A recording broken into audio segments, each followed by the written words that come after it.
tukae tayari kusikiliza matangazo. Leo ni tarehe 25 mwezi wa 5 2025. Mahudhurio ya Jumapili ya tarehe 18 mwezi wa 5 2025. Wanaume walikuwa 3, wanawake 13, watoto 19. Jumla ya watu tulikuwa na watu 35. Matoleo ya sadaka. Sadaka kuu ilikuwa ni shilingi 8,200. Jumla ya sadaka tuliyokuwa nayo ni shilingi 8,200. Wahudumu wa wiki ijayo ya tarehe 1 mwezi wa 6 2025. Mwenyekiti wa ibada atakuwa ni mwinjilisti, mhubiri atakuwa ni mchungaji, wazee wa zamu, mhasibu na mzee Paulo. Bwana Yesu asifiwe. Kiongozi wa ibada, ombi rasmi ataomba kiongozi wa ibada, tenzi ataimbisha waimbaji, sadaka ataombea mchungaji.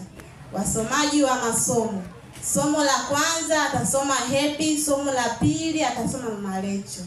Usafi wa hekalu utafanyika na familia ya Mama Johnson.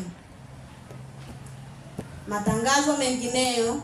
Siku ya Jumatano kunakuwa na ibada na maombezi hapa kanisani kuanzia saa 10 hadi saa 12 jioni.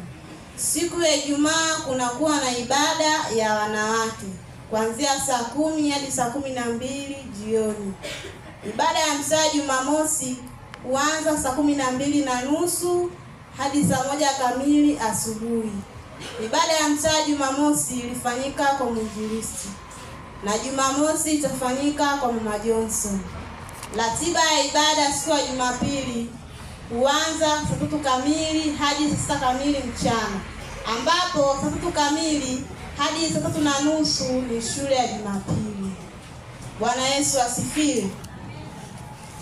Tarehe 1 mwezi wa 6 2025 tutakuwa tunatunza nyumba ya mchungaji. Bwana Yesu asifiwe. Bwana Yesu asifiwe kanisa. Tujiandae Jumapili ijayo watu wa Mungu. Chochote ulicho nacho, chochote Mungu alichokubariki nacho, utatoa kwa ajili ya nyumba ya mchungaji wetu. Bwana Yesu asifiwe. Bwana Yesu asifiwe.